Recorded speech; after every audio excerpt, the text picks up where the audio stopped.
Welcome to Auto Max, your home for timeless classics and roaring engines. Before we dive into this absolute gem of a machine, don't forget to hit that subscribe button and turn on the notification bell so you never miss another ride with RPM Studio. Alright, now, let's rewind the clock to 1957, a year where Elvis ruled the radio, Chrome ruled the streets, and DeSoto, well, DeSoto rolled out something that didn't just turn heads, it snapped necks. We're talking about the 1957 DeSoto Adventurer, a car that didn't just belong to the jet age, it looked like it could take off. When you first lay eyes on the 57 Adventurer, it's impossible not to be drawn in by the sheer drama of its design. Long, low, and wide with sweeping tail fins that could slice through the air, or your imagination. The two-door hardtop coupe was a visual statement. That bold, gold anodized trim on the grille and tail panel wasn't just decoration, it was DeSoto saying, "We've arrived." And it arrived with style.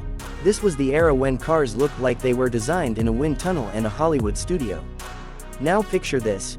You approach the car, your fingers trace the sleek chrome door handle, and you slide into an interior that feels more like a luxury lounge than a driver's seat. Inside, the Adventurer didn't hold back. Upholstery came in tasteful black, white, and gold vinyl, colors that screamed sophistication in the 50s and still impress today. The dash was full of brushed metal, round dials, and that oh-so-cool push-button transmission setup. That's right, no shifter on the column. Just a set of buttons on the left side of the dash labeled drive, reverse, neutral, and low. Space-age technology, back when we hadn't even landed on the moon. But don't let all the glam fool you. Underneath all that polish and panache was some serious muscle. The 1957 Adventurer came with a 345 cubic inch V8 engine, packing 345 horsepower, one for each cubic inch. That's right, a 1 ratio. Insane for the time, and frankly, still impressive today. It had dual 4-barrel carburetors, and when you put your foot down, the Adventurer moved. It wasn't just a cruiser, it could hustle from 0 to 60 in under 9 seconds, an absolute rocket in a tuxedo.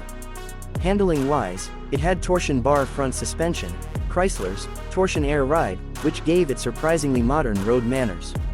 Sure, it floated a bit like a boat, but it cornered with confidence compared to other full-size cars of its era. And that big steering wheel gave you the control you needed, even if it took a few spins to navigate a tight turn. Braking, drum brakes all around, naturally, but they were large and capable for the time, and most owners will tell you, they got the job done just fine. Now, let's talk rarity.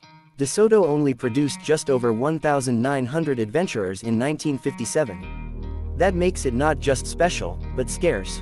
And here's where it gets really interesting. This car wasn't cheap when it was new, coming in at about $4,500, a serious chunk of change in the 50s.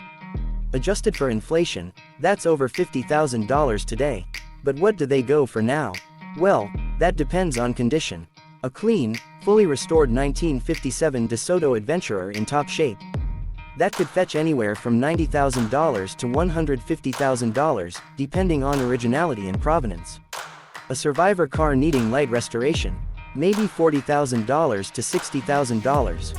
But here's the catch, finding one is half the battle. With so few ever built and even fewer surviving, collectors treat these like four-wheeled treasure chests.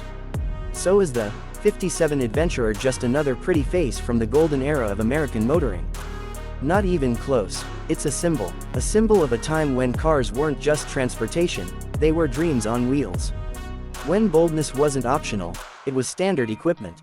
The DeSoto brand may be gone, but the Adventurer lives on in every collector's garage, every vintage car show, and every enthusiast's heart. If you ever get the chance to see one in person, take a moment. Let the details sink in. That sweeping fin, that glint of gold trim, the purr of that V8, this is what passion sounded like in 1957. Thanks for riding with us here at RPM Studio. If you enjoyed this trip back in time, give us a thumbs up, leave a comment telling us your favorite 50s cruiser, and most importantly, don't forget to subscribe. We've got more legends from the road coming your way, and trust me, you won't want to miss them. Until next time, keep your engines roaring and your wheels rolling.